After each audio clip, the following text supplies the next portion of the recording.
nous expliquer un peu pourquoi cette crise du BTP, pourquoi elle dure autant? Les difficultés que rencontrent les entreprises éventuellement et nous-mêmes dans la négociation de la NAO depuis l'année dernière des branches, on a constaté que c'était difficile à négocier. À un certain moment, on nous a été rappelé par le préfet pour trouver une réunion de conciliation qui n'a pas forcément abouti. Ensuite, on nous a réunis au mois de février ici, éventuellement avec tous les acteurs, hein, que ce soit les patrons et nous-mêmes. Et on n'a pas trouvé vraiment un consensus. Dernièrement, on s'est réunis avec les FBTP, on a discuté un petit peu les difficultés et maintenant on voit les difficultés qu'on rencontre les diverses entreprises. Donc à un moment, il faut voir les choses telles qu'il est. Nous travaillons dans les entreprises, on ne voit pas de visibilité, il n'y a pas trop d'appels d'offres, et ce n'est pas évident.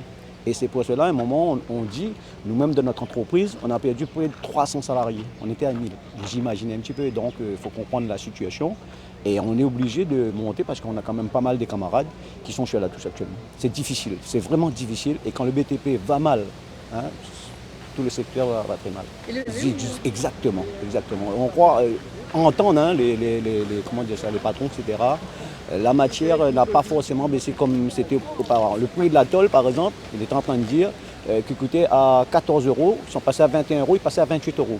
Alors, ils descendaient à 21 euros, mais on ne retrouvera jamais le prix à 14 euros. Voilà, c'est ce qu'on entend et qu'on sait que c'est difficile pour tout le monde, comme je le répète. Et maintenant, soit on est solidaires tous ensemble pour démontrer que ça ne va pas à La Réunion, parce que si on ne bouge pas, on va dire qu'à La Réunion, tout va bien. Et c'est pas vrai. Voilà. Et du coup, là, vous continuez les tractages aujourd'hui, c'est ça? On va continuer le tractage et puis on verra les démarches prochainement avec concertation avec l'intersyndicale pour voir jusqu'à ce que vous trouviez une issue. Voilà, espérons trouver une issue au plus tôt. Mais parce que ça dure trop longtemps et c'est compliqué. Là aujourd'hui, on a des appels d'offres qui arrivent dès maintenant, ça va prendre au moins 6 mois pour pouvoir démarrer. Et il y a des appels d'offres infructueux, enfin ce que j'entends, on entend, il y a près de 80% d'appels d'offres qui ont été proposés l'année dernière, tout ont été répondus, n'ont pas eu de retour. Ça veut dire soit les prix sont trop hauts, soit trop bas, mais c'est compliqué.